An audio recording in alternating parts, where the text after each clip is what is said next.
you called me out sooner, Mr. Kitson, I could have saved the fourth one. Three's a crowd and four's naught but a nuisance. Should be better off with just two. That's a matter of opinion. Thanks. What's the trouble here? She had a roughish time lambing yesterday. What do you mean, roughish? Big single lamb, a leg back. And I couldn't fetch it round. And you pulled it out as it was with the leg back? Huh? Naught else I could do.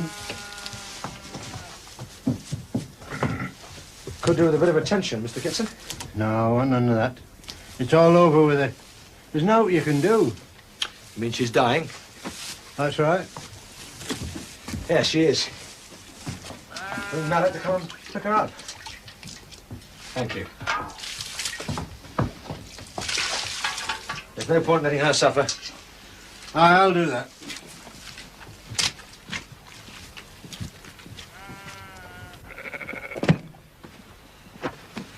How much? Oh, half a crown. I'll have to go to the house for it. It doesn't matter now, Mr. Kitson. It does to me. I don't want none of your bills. I'll pay cash. You wait here, young man.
What's this for you, veterinaries? You don't undercharge a man. Here you are. Thanks.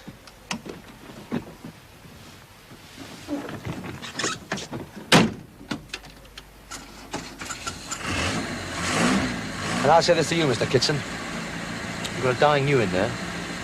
She was worth a damn sight more than half a crown to you. If you'd given me the chance, I could have saved her too. It's worth thinking about.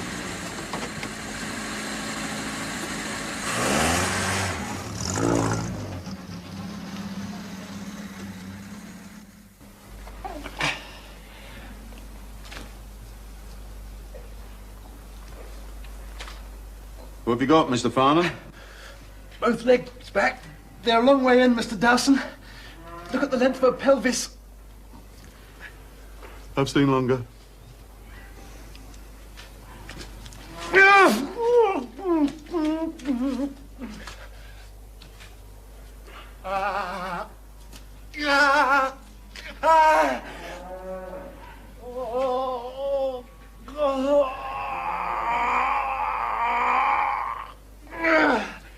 I'm all right. It's just the uterus contracting.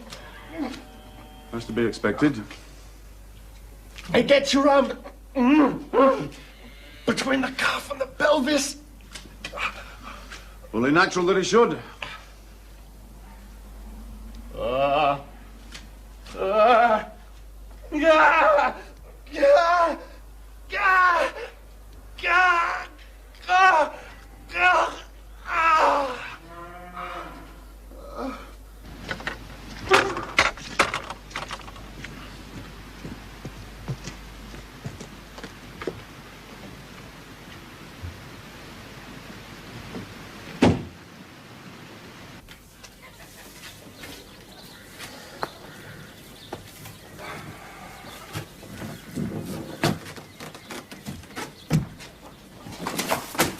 Hello, Bob. Oh, yeah. Hello there, Mr. Elliot. What's that you got there? Just you come and look, Mr. Elliot. Chickens. Great Scott, Bob, a Jersey. Don't see many of those round here. Pedigree long as your arm. She's a beauty, Bob. Where did you get her from? Joan's dad. Huh? The wife, Mr. Elliot. Her old man's got a prize herd down in Sussex. This were a present. Well, it's a very handsome one, too. She looks a bit tucked up. Not bound to. It's the cold, you know what those cattle trucks are. I've only just fetched her from station. Yes, of course. Well, it's the cold you'll have to watch with her. Never you fear. I'll nurse her like a baby. She'll stay inside with the calf till the weather's right. You will breed from her, of course. Oh, aye, when time comes. Shorthorn cross. Oh, yes, good idea. Any luck, you'll get the shorthorn yield and stamina, plus the Jersey cream. All right, that's what I was thinking. Well, I'm glad to see you, Mr. Elliot. The best of luck, Bob. Thanks. Is young Mr. Farnan down the road? Oh? Ah, I saw his car outside Dowson's place. Oh.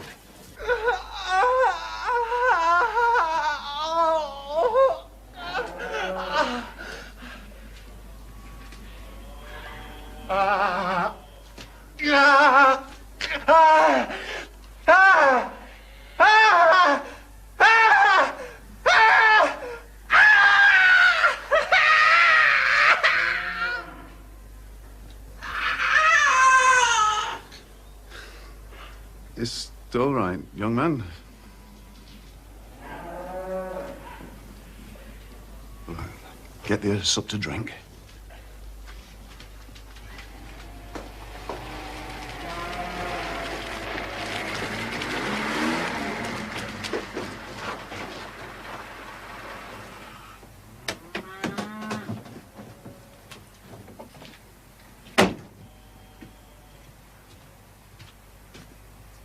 Hi, Tris. How's it going?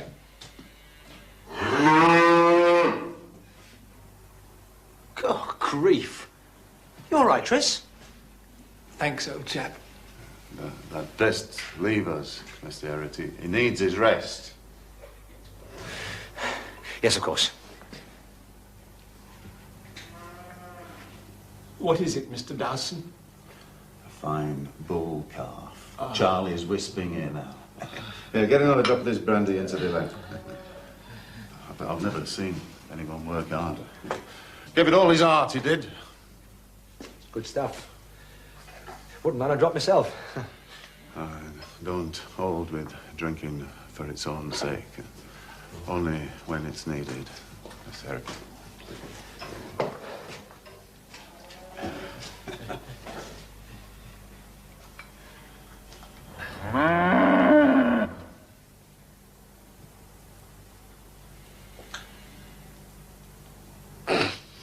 Of course, you missed the really dramatic part of my performance. Oh, I saw quite enough. Gave it all his heart, he did. No, Tris, any man who can get 3-star brandy out of Dowson the way you do doesn't have to prove his point. I'm just envious, that's all. Oh, hello. A pint for Mr. Farnan, please, Betty. Oh, thank you kindly. How was Kitson? Unchanged. One perfectly good you dying painfully because he couldn't bring himself to call us in time. Typical. Here you are, Mr. Farnan. Thank you very much, Betty. Right, Thank here you. are. Good health. Yep. You Cheers. tell him to call Malak? Yes. He won't, you know. No, I know he won't. So I slipped it 40 cc's in Nemertal when he wasn't looking. Any luck he won't wake up again. Sensible thinking, James. The Sillers and the Kitsons of this world are callous devils. Tristan, how was your carving? Not easy. Cow with the back as long as a cricket pitch. But I managed pretty well. James, he may not be qualified, but the boy is learning. Oh, making great strides, I'd say. That's praise for you. Did Dawson show you his new pedigree bull? No, there was no time for non-essentials. Sickness and diarrhea? When did it start, Mrs. Flaxon? Only yesterday. I see. Has she had a change of food? No, nothing like that. Does she scavenge? You know, is she inclined to eat rubbish when she's out? I don't think so. Not as a rule, certainly. Well, she has a slightly raised temperature. Seems bright enough otherwise. Let's have a feel of your tummy, Penny. Ah.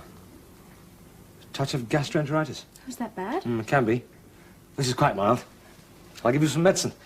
Keep her on a light diet for a few days. That should do the trick. Oh, I'm so grateful. There we are. What is it? It's our own special medicine. Usually works very well. And if it doesn't, well, you can bring it back. Yes, of course. Thank you again, Mr. Harriet. Not a bit. I'm so sorry. Oh, hello. Mrs. Flaxton. Yes. Well, how are you finding Derby? Oh, we love it, Mr. Farnan. Good, good, excellent. When you're settled in, you must bring your husband over here for a drink with us. Oh, we'd like to very much. Good, well done. Bye-bye. Goodbye. First time man looking after you. Oh, very well, thank Now you. then, you two, leave it alone. Let's have some manners with the lady. Go on, you. Nice to see you, Mrs. Blackstone. Thank you, Mr. Farnham. Goodbye. Goodbye. She's a ray of sunshine, Dad, if we could do with a few more like her. Yeah, she's sweet, isn't she? Does Helen think so? I'm not sure they've met. I'm sure she would. I mean, you couldn't help it, could you? Well, no, I couldn't, James, but you never know with women, do you? Well, I'm not here to talk about the fair sex. What did you say to Kitson the other day? Kitson? Well, whatever it was, made a great impression. He's just been on the telephone. He wants you out again. Well, I'm damned. What is it this time? Another lambing, I believe. Oh, wonders will never cease.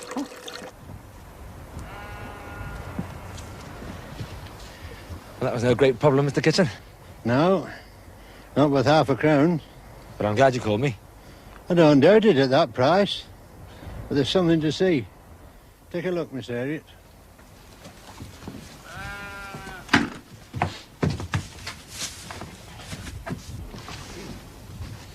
What's wrong with her? She looks fine. Ah, she does. Well? That's told last you told me to get Malik to fetch. What? But she was dying. Ah, that's what you told me, young fella. Said she hadn't long to go, didn't you?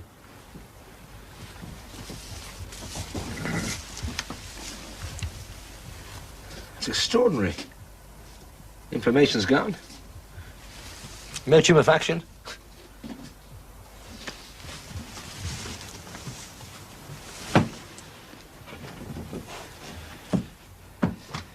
I don't understand it, Mr. Kitson.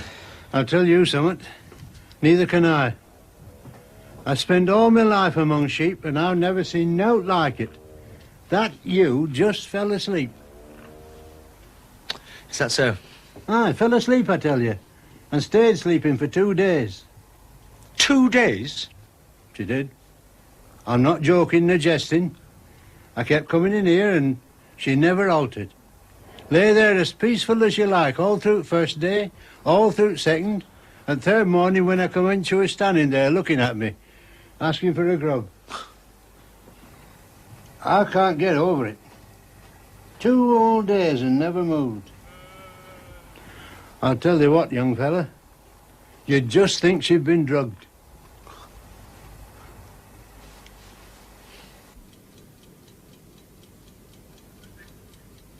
Good Lord.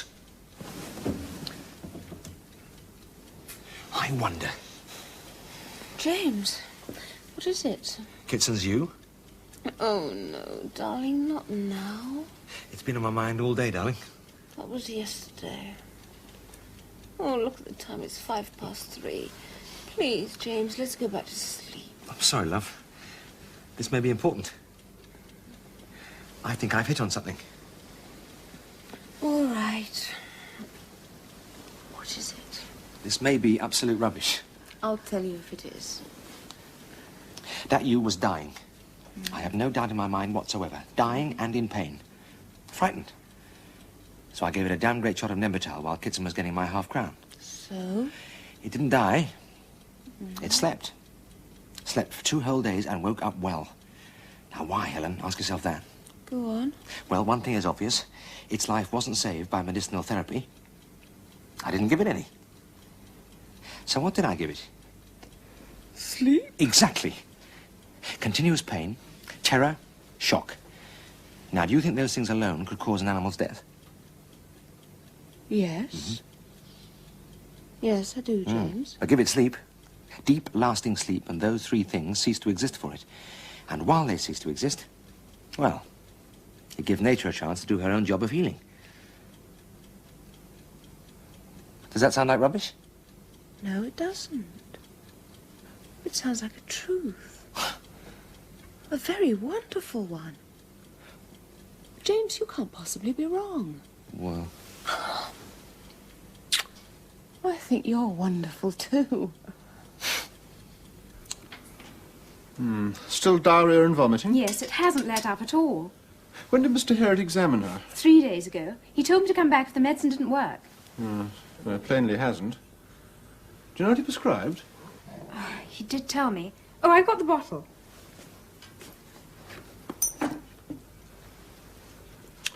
Oh, I see. You mean it wasn't the right stuff? Oh, no, nothing like that. This is a good old-fashioned remedy. I do rather wish you'd seen me in the first place, though. But surely Mr. Herriot... Oh, an excellent vet. First class. In his own line of country. Well, let me put it like this. My brother Siegfried is an expert with horses. Now, for cattle, sheep, pigs, he won't find a better man than Mr. Herriot. And this partnership, domestic pets, are very much my province. Oh, I do wish I'd known, but he seemed so very reassuring. Well, of course he did. Quite rightly so. He was on duty here. I'd been called out. And it looked like a simple case of gastroenteritis. Still is. But we mustn't allow it to continue, so I'm going to hit it on the head in one. Oh, that would be marvellous. She's still eating, is she? Oh, yes, her appetite's good. Well, this stuff looks a bit messy, but I've had splendid results with it. Just mix it with her food. Thank you so much, Mr. Farnan. You know, I was really beginning to get quite worried. Well, I don't think you need any more. Goodbye, Mr. Farnan. Goodbye, Mrs. Paxton. Goodbye. Thank you again. Oh, Mrs. Paxton? Yes. I don't anticipate any further trouble, but if you feel the least cause for concern, don't hesitate to call me. Day or night. Oh, I won't. How very kind. Not at all. All part of the service. Thank you. Goodbye.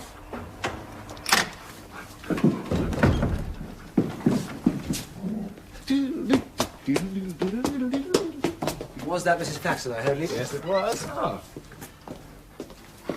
And, what's up with you? Me? Nothing. Just my usual joie de vivre. Yes, she does have that effect on people. How's Penny? She is no better. She is much the same.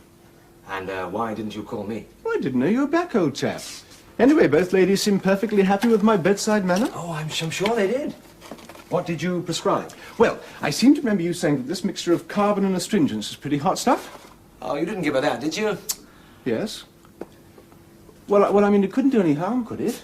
On the contrary, my dear Chiss, it's just what the doctor ordered. Well, what this doctor would have ordered anyway. Well, there you are, then. Yes, there I am. Where's Siegfried? Haven't seen him. He left a note on the pad, called out to, Bob Rigby. Bob Rigby?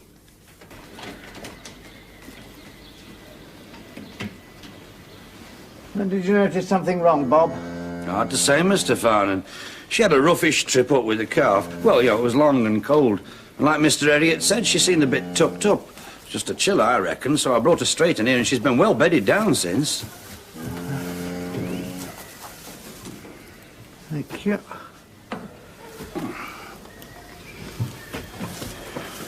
Did you notice her going lame? No. Well, there's not much space. When did you start the salivating?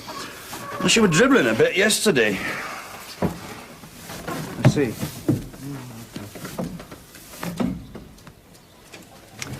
I've got hard news for you, Bob, about the hardest a farmer has to bear. It's foot and mouth disease.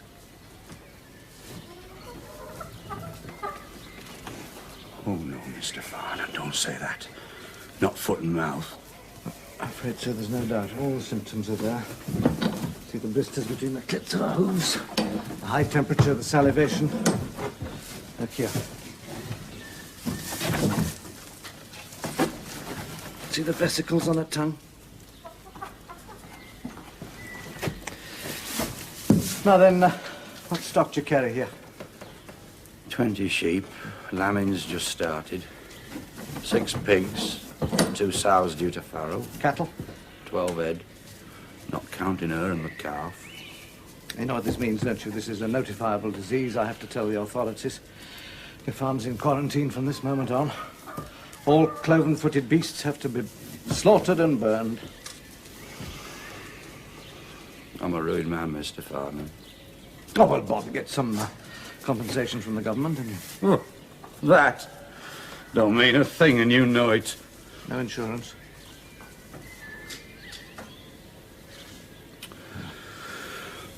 A present from Joan's dad. It was an act of kindness. Didn't know what he was sending me. She was one of his? Yeah. And he's in trouble, too. Oh, my God, Mr. Farnham, that lovely herd. Where does it end? More to the point if we knew where it began, Bob. Where does it end?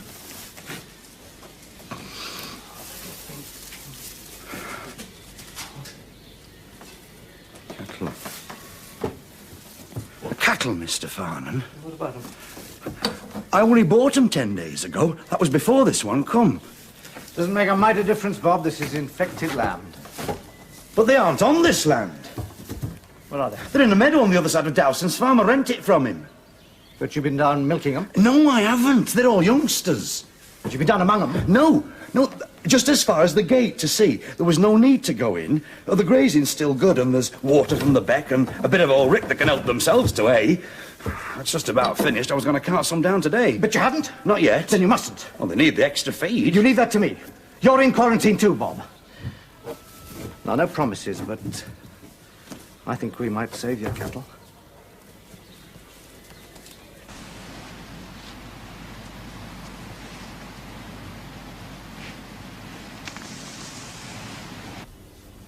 Poor old Bob. Yes, James. Horrid. Horrid. Well? Well, I've hosed down the car in the yard, smothered your tyres with carbolic. Now, can I do the same for you, brother? Thank you. Mrs. Hall is disinfecting my clothes. I've disinfected my body. And take that silly grin off your face. This is not a laughing matter. Sorry. No, of course it's not. What about your gumboots? On the back doorstep, disinfected too. Good man. Better get yourself a drink if you want one. What are the chances, Siegfried? Of it not spreading? Yes. Nil, I think. Well, he brought that cow and calf from the station in his cart to the farm, put them straight in the stall, and they haven't been out of it since. James, where's all that college teaching? He received those beasts before any definite symptoms showed. That's the most infectious period. Since then, he's been back and forth on the high road in his horse and cart. Mrs. Rigby's been shopping in Danby, been visiting her neighbours, and all intermediate means of contamination. Like your tyres? It's my tyres, James's clothes, the cattle truck, the loading bay at the Sussex end, the unloading here. Why go on? What about the Sussex end? Any news? Oh, yes. Yes. Confirmed and spreading. That's their concern, poor devils. Up here we have one notified case, and the Ministry of Agriculture and Fisheries boys are taking prompt action. What about Bob's heifers? Can I come to those in a moment, Josie? You see, it's just conceivable this thing won't spread beyond Rigby's, but it's so unlikely that we have to be prepared for the worst. Now, from today, there's a standstill order imposed on every farm within a 15-mile radius of the infected premises. That means no movements of any animals, except under special license. Which means no market day in Darby. Well, of course, or any other market town in the area. But we carry on as usual. Well, no, James, not quite. For the moment, I'm going to put myself into quarantine, too. I'm not going outside this house. I'll take morning and evening surgery, and I'll answer the telephone at all times. And you two will have to deal with all outside calls. What, day and night? Yes, I'm afraid so. But surely, Siegfried... I'm sorry, Tristan, it seems very hard on the pair of you, but I think it's a sensible precaution. Honestly, Siegfried, I can't possibly see the reason for you Well, to... just listen instead. If you don't know the Dales farmers by now, then you damn well ought to. I was the one who went to Bob Rigby's, and the words got around. Now, if I went out on a perfectly ordinary call and by some horrid mischance, foot and mouth subsequently broke out on that farm, they'd swear I was the carrier. Absolute nonsense, of course. But I'm not going to risk having it said. Of course, if the outbreak extends, let alone runs wild, then I end my self-imposed purdah. Oh, that's comforting. Come on, Tris, Siegfried's right. And if there isn't an epidemic, well, quarantine only lasts a month. He won't kill us. All right, I haven't spoken. Bob's heifers? Ah, yes, I mentioned them to Judson when I talked to him at the ministry. Took a bit of persuading, but not for the chopper yet. Dowson's going to love that. They're right next door to him. Yeah, he doesn't know it yet, but he's going to play good neighbour to Bob Rigby. James, I want you to go and see him.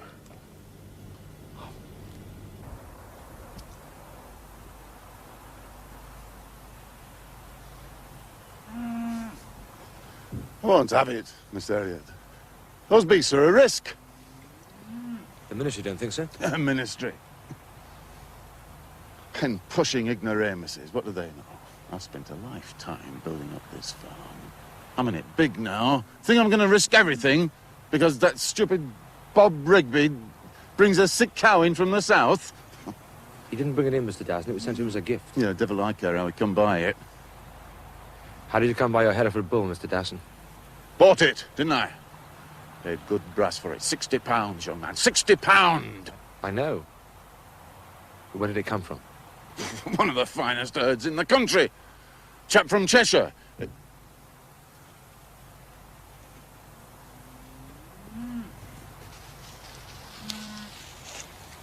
Not quite as far as Sussex, Mr. Dowson. Dead but for the grace of God. Well, face the fact, it could just as easily have been your bull that brought the infection. Aye. But it wasn't.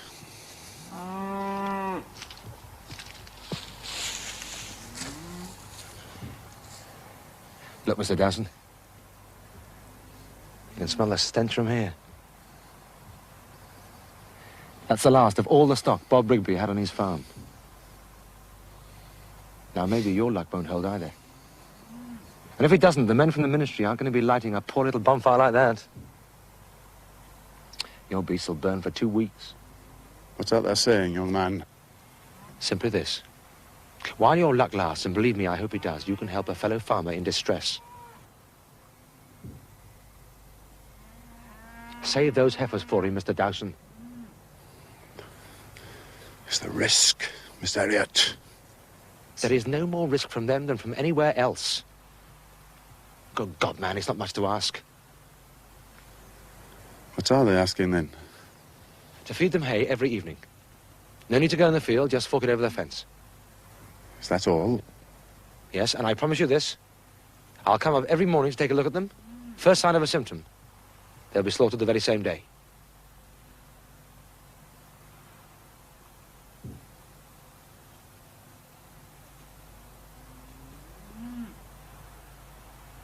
Well, I've nothing against young Rigby. He's a good lad. I'm right sorry for what's happened to him. All right, Miss Elliot, I'll do what they asks.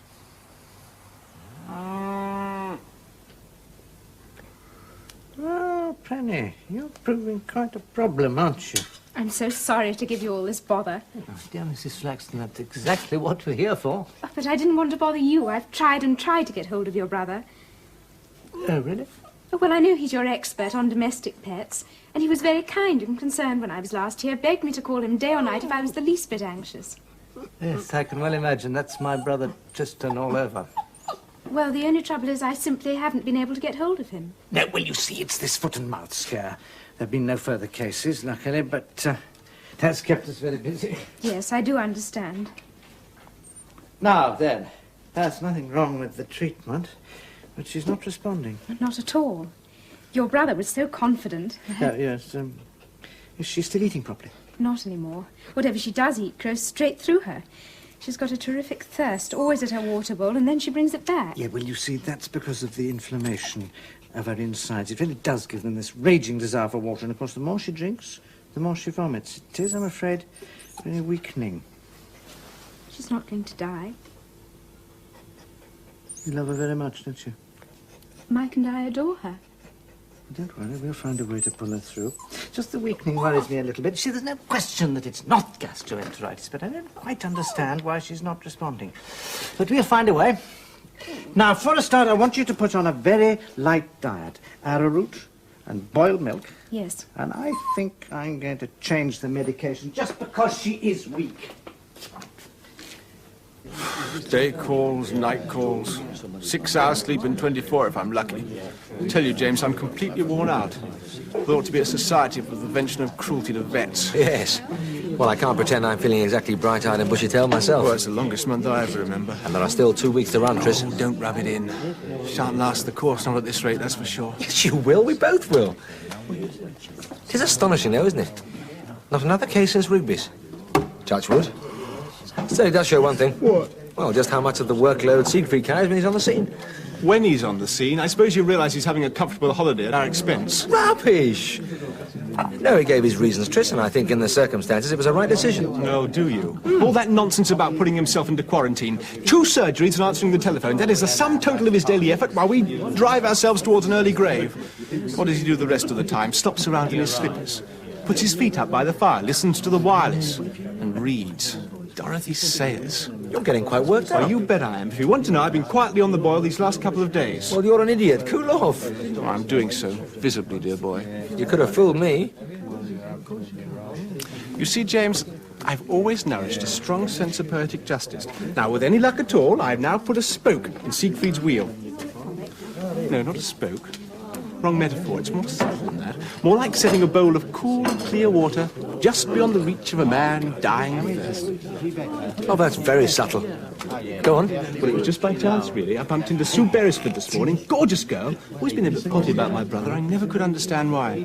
Oh, well, that's women for you. Anyway, she asked after him. I was just about to tell her when I had one of those inspired mental flashes. So instead, she said he was very down in the dumps. Hinted at a broken love affair, expressed my brotherly concern, suggested it would be an act of pure Christian charity if she invited him to her place for a drink. Well, naturally, I made her swear not to mention my name. Naturally. Well, she jumped at it, James, simply jumped at it. So? Well, there's nothing like improving on a good idea, so I rang up two other beauties he's always fancied. Bunty Farquhar and Jennifer Selby. I spun them the same yarn. They swallowed it, hook, line and sinker. Look, I'm sorry, Tris, I'm not quite with you. Where does all this get you your sense of poetic justice? You know, James, you can be a bit dense at times, Yes. can't you? I mean, it's obvious, isn't it? Suddenly, out of the blue, he receives 3 tantalizing invitations, which his self-imposed murder makes it impossible for him to accept. I mean, as far as he's concerned, one could hardly devise a more exquisite form of torture. I tell you, James, there's going to be a gnashing of teeth and a bashing of knuckles tonight at the Skeldale house. Come on, let's get back. What's the rush?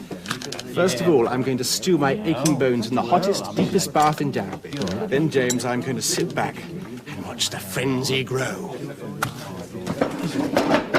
You don't know your brother as well as I do.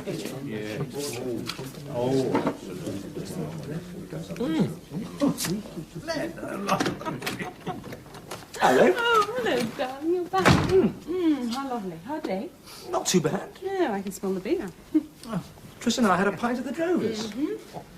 Hello, Secret. All well? Better than that, James. Your wife is an angel of mercy. We spent the day doing the accounts and going through the figures. Good Lord. No joking. When I think of the tyranny we suffered at the hands of that abominable woman... What was her name? Harbottle. Harbottle! Never to be forgotten. Whereas Helen... Words fail me. Oh, he's talking absolute rubbish. I never really thought that I'd actually enjoy totting up figures. And do you know what's more, James? We're making a handsome profit. Which is why, at my expense, and regardless of cost, you will take this sweet young girl out to dinner tonight. And that's an order.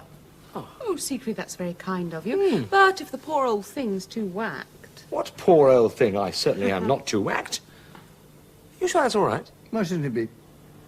Oh, that's marvellous, Siegfried. Thanks most awfully. Don't thank me, thank your wife. Well, stop being so conscientious just for once. Tristan can very well hold the fort. Tristan? Yes, you may not have noticed, but... All right. Who pinched all the hot water? I'm afraid I did. What do you want a bath for? Why are you dressed like that? Well, it's been one of those exceptional days. You know, I'm not by nature a recluse. I confess I've found this last fortnight increasingly irksome, but it turns out I'm not a forgotten man. The invitations have been pouring in, and even at this moment, I am off to cocktails at Broughton Manor. But you can't. And now, why do you say that? You're in quarantine. Oh, my poor dear child. Sue Beresford has not got cloven hooves, not within the meaning of the act, so I shan't be giving her foot and mouth. Well, Miss Dash, come on, my dear. Make sure he gives you a lovely dinner. So long, Jane. Well, Bye-bye, who's taking surgery? You are, Tristan. Me? Well, you're our expert on domestic pets, are you not? Au revoir, mes amis. Amusez-vous bien.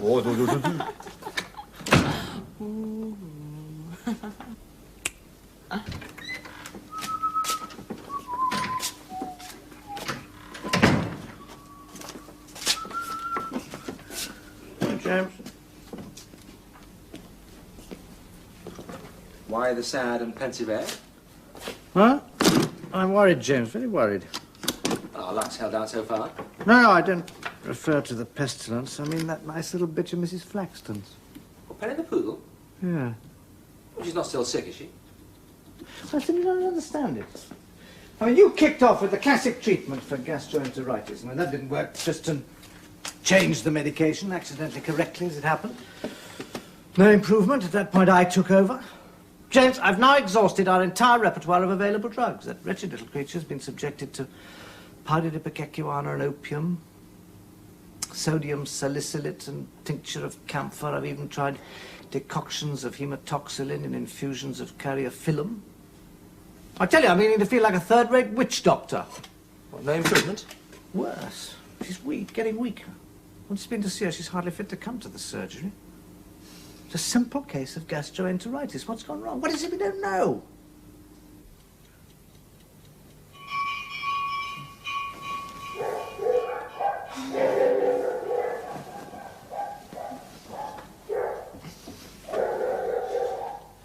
Have you got to go out? I expect so.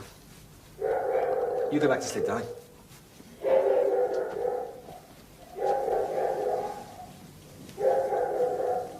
Quiet, dog. She'll wake up the whole house. Quiet! Hello? We're so sorry to... Come in, come in. So sorry to bother you on this time of night, Mr. Harriet. It's Penny. She's really bad. We'll bring her on to the surgery. I'll take a look at her. I know it's late, Mr. Harriet. There doesn't seem to be anything we can do for her. That's all right. I'm on duty tonight anyway. There we are, Penny. She's really suffering now. Just lies in a basket crying all the time. There's one thing, Mr. Harriet. Mm-hmm. We both agreed that she...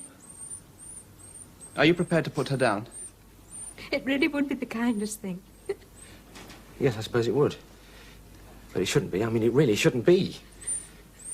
She's just 2 years old, you say? Next month. Mrs. Paxton, I'm going to put Penny to sleep. No, not the way you think. I don't quite understand. I simply want to anaesthetize her. What possible good will that do? Well, I can't be certain it'll do any good at all. It's just an idea I've got. But if she has a rest and this continual drinking and vomiting and straining, it may give nature a chance. Well, don't you think she's been through enough already? Yes, I do. Of course she has, but this won't cause her any more distress. She won't know a thing about it, I promise. Look, I know this is a last resort, but I'd be very grateful if you'd let me try, please. All right. Go ahead. Thanks. But this will be the last, won't it? Yes, it will. What are you giving her? Nembutal. Just a small shot. She'll sleep till late afternoon, and I'll come back and give her another dose. Or Mr. Farnham will. If I can't make it, I'll tell him what I'm trying. But I want to keep her sedated for 48 hours.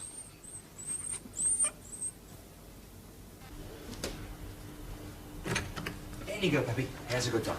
Ah, James. Siegfried. How went the day? Oh, pretty easily. Few simple cases. One case of mastitis. Things seem to be slacking off a bit. Good. Excellent. Did you have a look at Bob Rigby's heifers? I do every day. Clean as a whistle. Very satisfactory. Siegfried, did my eyes deceive me? Is there or is there not a crate of champagne in the hall? They did not, and there is. Having a party? Well, no. Quite yet, James. And I have a sudden, warm conviction. The miracle is going to happen. There isn't going to be an outbreak of foot and mouth. The moment the minivag gives us the all clear, we celebrate. So, be prepared. Perfectly splendid. On the other hand, isn't it tempting Providence a bit? Yes, of course it is, outrageously. I had that well in mind. If the thing flares up at the last moment, we don't celebrate. We get drunk instead. Any complaints? None. Cheers. That brings me, James, to another small miracle. Mm-hmm. Oh, my hat. You don't... Not Penny the Poodle? Absolutely. I was there when she woke up. Nice 48-hour nap. Go on. Oh, she's very weak, of course. Wobbly on her legs, but she didn't make a beeline for the water bowl. She tottered out into the garden, did a neat little job, and then she watered the flower beds for about half an hour. That's fantastic. Isn't it? I said I felt quite a fraud getting all those hugs and kisses from Mrs. Flaxton. They were yours by rights, James. Don't worry about that. Is Penny really on the mend? And I'm sure she is. I'm equally sure that you really... No, Tris'll get hit it. something, Go on. James. Well, I think we need a few more cases to satisfy the profession, but after that, you've got to write a paper about the use of sedation as an adjunct to the ordinary treatment of certain animal ailments for our learned journal. Well... No, I really mean it, James.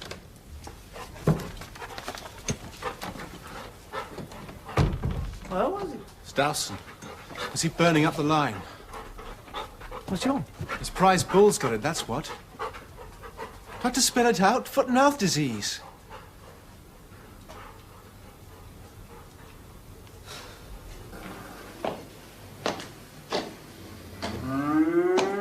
should never have listened to thee in first place.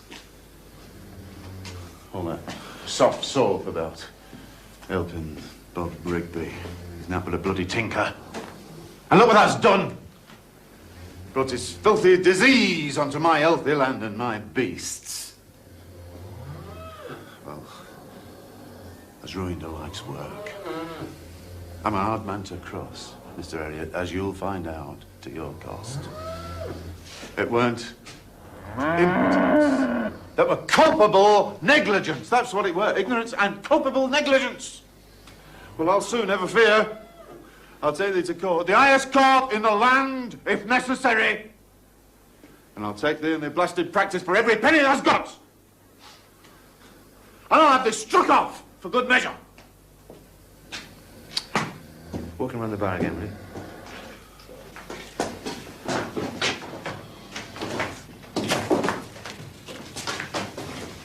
So I'll bring it back.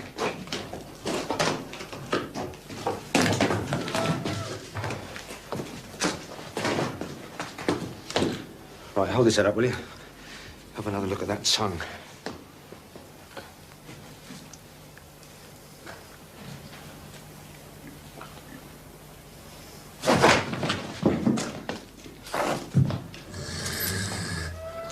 Mr. Dawson, now you listen to me. Your anxiety is quite natural. But if you ever speak to me like that again, I will almost certainly punch you hard on the nose. Then you can have the satisfaction of taking me to court for assault. But get this clear. I will not have my professional competence questioned by an incompetent farmer. What the hell? Shut up and listen. That bull isn't lame. There are no vesicles between the clits. There are no vesicles on the tongue. The tongue is swollen and painful. He's salivating and has a fairly high temperature. Well, young man. Well, so would you be. Running a temperature, salivating, and your tongue would be swollen and painful if you had 3 inches of rusty wire sticking into the bottom of it. Are you saying? It is not foot and mouth, Mr. Dowson. It's just a simple infection caused by this.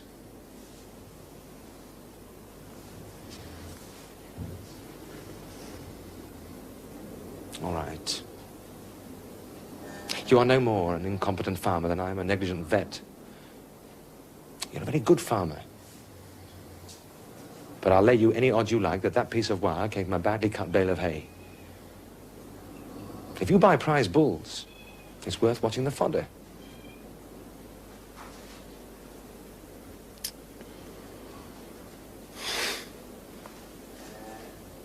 That's right, young man. I'm sorry for what I said.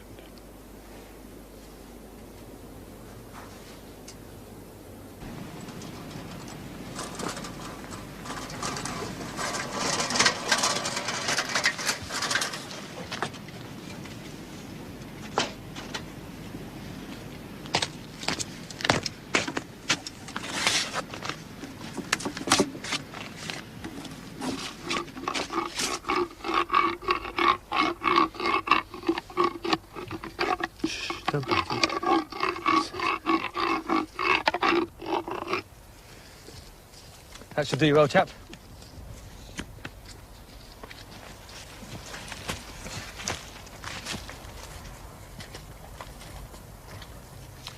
How old are they, Mr. Skipton? You're the vet, you tell me. Well, they're very old. I can see that from their teeth. But I'd only be guessing. Well, the mare's about 30, and the gelding's a year or 2 younger. She's had 15 grand foals. Neither of them held out, except a bit of teeth trouble now. When did they last do any work? Oh, about 12 years ago, I reckon. And you've kept them down here all that time? Aye, just laking about down here, retired like. It's sheltered in winter and grand grazing in summer. Oh, they've earned it and all. They were 2 slaves when I were a slave myself. And you come and see them very often? Every day God sends, Mr. Elliot. Rain, blow or snow, I never misses. But it's 2 miles to your house, Mr. Skipton. They're old friends, aren't they?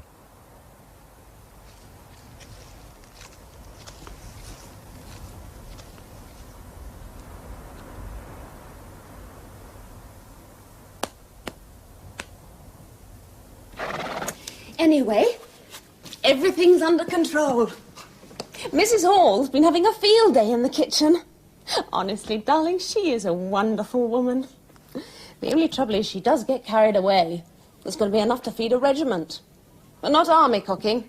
Strictly Yorkshire cordon bleu.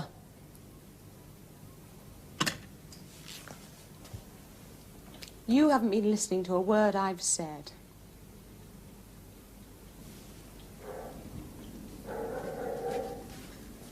James? What? Are you with me? Oh, sorry, love, I was thinking. What about? John Skipton? What about him? Those two ancient horses. Skipton started life as a farm labourer. Never married. Drove himself hard all his life. Made money. You'd never think it to look at him. He's one of the biggest landowners in the Dales. And he walks 4 miles every day to see those horses, Helen. 4 miles. That's been going on for 12 years. I don't know another farmer in the Dales who wouldn't have sold them to the knacker's yard just as soon as their usefulness expired, but not Skipton. He's given them an ease and comfort in their old age he's never bothered to give himself. Now, why, darling? You tell me that. It's not difficult, you old silly. He loves them, that's why. Right, Mrs. Hall, we're going to do this. We can let them in soon. And then we're going to get the baked potatoes. Are we allowed in yet? Yes, you can come in now. We're ready for you. Oh, right. Sorry, Doc. What a sight for sore eyes. Mrs. Hall, I have always held you in the very highest regard. But what can I say now? You're a true artist. A queen of the cuisine. Oh, get along with you, Mr. Farnan. I've never managed without Mrs. Harriet's help. Ah. She's the finest cook as I am. There's nothing for it. I'll have to kiss you both. Oh, that's great work, darling. Bravo, Mrs. Hall. I myself am beyond empty rhetoric, merely empty-bellied. Ah, you don't, brother. Brother. Obtain your glass, Nick. Now, I have other plans. Now, before our guests arrive, we're going to have a little private ceremony of our own. Please note, brother dear, that when opening a bottle of champagne, I do not follow the vulgar habit of bombing the ceiling with the cork. Oh, well done. Good. Don't put it there, never mind. It seems to me that some sort of toast is appropriate at this moment. Give me your advice. To what or to whom shall we drink? Well, ourselves, of course. Yes, ourselves. Why not? After all, where in all Darrowby could one possibly hope to encounter... Come along, Mrs. Hall. Oh. Such a combination of beauty... Here. Thank you, Siegfried. Industry. Oh, thank you. And wit. Ladies and gentlemen, I give you the toast. Ourselves. Ourselves. Ourselves. Someone's a bit early. I'll go, Mrs. Harriet. Oh, thank you, Just Mrs. got Hall. there in, didn't they? Who do you suppose? Penny and the Flaxtons. Could be. They live just around the corner, don't they? Or my rosebud. Who? Your rosebud From Tris. the hospital. Absolute little charmer. It's Sue Beresford. And how do you know? Girl of handsome appetites, James. I warned her of this feast. Not my words. Sue Beresford. Oh, Mr. Farnan, sir. Yes, Mrs. Hall, what is it? Oh, who is it? Jess Rowbottom, sir. Jess Rowbottom. What on earth do you want? Oh, Mr. Farnan, I'm that sorry. He says, could someone come at once? It's a misplaced calf bed. Oh! Oh, no. Not now. It can't be. Oh, how unfair. Life, my dear Helen, is beastly unfair, but we, among ourselves, are not. Just now and then. Gentlemen.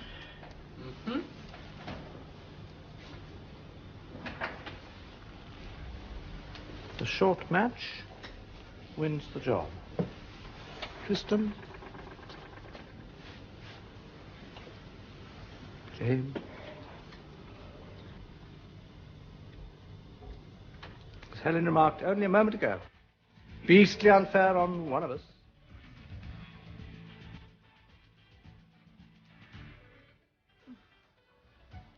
Well, at least let's drink a glass of champagne first. Yeah, Shall we? Come, Mrs. Hall. Bring your glass. Bring your glasses. Come on. Here.